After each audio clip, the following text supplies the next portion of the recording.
Bonjour et bienvenue dans cette vidéo sur la bibliothèque Heating associée à la gamme S500TH.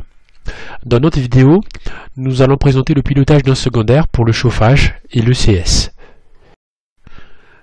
Notre vidéo sera organisée en trois parties. Dans la première partie, nous allons simplement présenter l'application.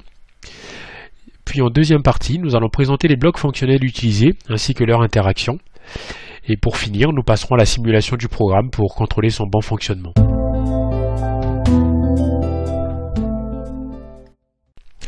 Voici plus précisément l'objet de notre application.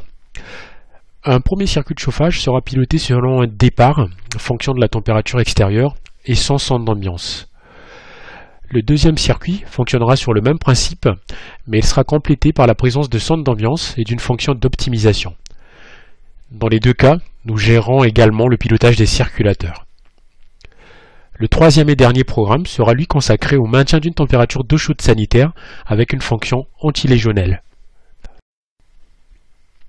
Voici notre premier programme, donc notre premier circuit, sur lequel nous avons un premier bloc qui est le bloc heat curve, c'est-à-dire courbe de chauffe ou loi d'eau, qui a simplement besoin qu'on lui donne la température extérieure mesurée, ainsi que différentes références, donc différentes références extérieures associées à des consignes d'eau chaude que l'on souhaite appliquer. Une fois la consigne loi d'eau connue, nous allons associer un bloc Shift SP, c'est-à-dire Shift Set Point ou décalage de la consigne, qui lui va venir décaler la consigne loi d'eau en fonction du régime actuel, donc le régime d'occupation du bâtiment. Nous avons ici au départ un bloc Occupation Mode qui lui va regarder le programme horaire, qui va nous dire si on est en mode confort ou en mode éco. Et ce programme horaire, dans la configuration S500, sera associé à un programme universel qui permettra de déroger ce programme hebdomadaire pour dire qu'on est en vacances. Une fois qu'on a obtenu le mode ici, qui peut être soit on est en confort, donc à ce moment-là on applique directement la consigne loi d'eau, soit on est en nuit, on fait un abaissement nuit, réglable par l'utilisateur, soit on fait un abaissement vacances. Juste après le programme Shift SP, nous allons avoir le bloc Circuit SP, qui est le bloc en fait qui va gérer les sécurités, notamment le mode éco pour arrêter le chauffage lorsqu'on atteint une température extérieure assez haute, qu'on appelle aussi la TNC, la température de non-chauffe. De la même manière, ce programme va sécuriser l'installation en cas de vacances, par exemple, et qu'on arrête la vanne, qu'on ferme la vanne. À partir d'une température extérieure trop basse qu'on pourra fixer, on pourra demander à ce bloc de nous générer une consigne d'eau chaude minimale à maintenir dans le circuit pour éviter le gel.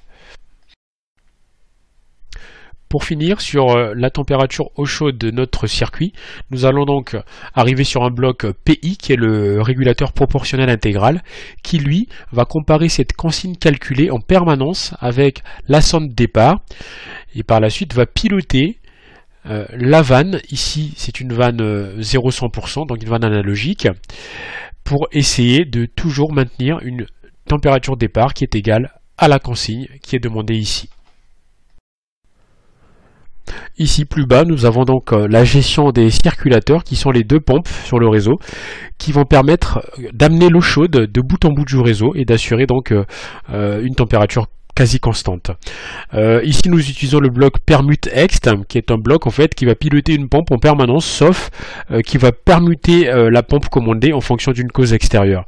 L'autre variante en termes de permutation, c'est le bloc permute-OPH qui lui va permuter les pompes soit en fonction d'un temps de fonctionnement que vous allez fixer, soit en fonction d'un défaut. Donc dans tous les cas, il permute si le temps maximum de fonctionnement autorisé est atteint, et en cas de défaut, il permute dès que le défaut apparaît. Le deuxième circuit sera caractérisé lui par la présence de sondes d'ambiance qui vont être prises en compte par un premier bloc ici qui est nouveau, qui est le bloc compensation, qui va en fait regarder le régime dans lequel on se trouve, ici grâce au bloc Occupation Mode, qui va lui permettre de savoir la consigne d'ambiance à appliquer, donc soit la consigne jour, soit la consigne nuit, soit la consigne vacances. Par la suite, il va venir en fait regarder la loi d'eau et la température ambiante mesurée. Si par exemple la température ambiante mesurée est en dessous de la température d'ambiance de consigne, on va venir rajouter ici un décalage qui est la compensation de l'ambiance, qui est exprimée en degrés température courbe de chauffe par rapport au degré d'ambiance. Donc si par exemple on met 3, c'est pour 1 degré d'ambiance d'écart, on va rajouter 3 degrés à la loi d'eau.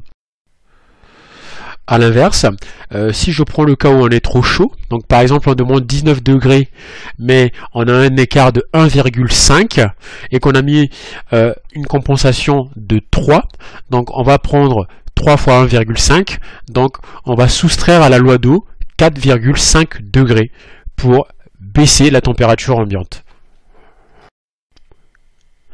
La deuxième différence du circuit 2 par rapport au circuit 1, c'est qu'ici on a décidé de faire plus d'économies encore en faisant une optimisation qui va faire en fait une coupure anticipée du chauffage par rapport à deux blocs fonctionnels, donc qui sont le bloc optimiseur qui fonctionne conjointement avec celui-ci, hein, le bloc RTB OCVAC. Lui en fait il va calculer le temps restant avant la prochaine période d'inoccupation, par exemple dans ce cas-ci. Et lui, le bloc optimiseur, avec sa table d'apprentissage, va savoir que par rapport au temps restant, on peut tout à fait couper le chauffage avec anticipation. Et qu'est-ce qu'on va faire? On va prendre la consigne habituelle, qu'on va par exemple ici décaler de 1 degré hein, pour faire des économies pendant ce temps restant. Le dernier programme, lui, va maintenir l'eau chaude sanitaire à une température de consigne. Consigne qui sera sélectionnée soit normale, soit anti-légionnelle, en fonction ici d'un booléen, hein, d'une variable tout ou rien. Par exemple, une période hebdomadaire qui va nous dire une fois par semaine, à telle heure, on va utiliser une consigne anti-légionnelle. Donc cette consigne, une fois qu'elle est sélectionnée, est envoyée à un bloc PI, comme tout à l'heure, qui va mesurer la température ballon, qui va la comparer à la consigne retenue, donc consigne normale ou consigne légionnelle, et qui va piloter une vanne analogique en conséquence.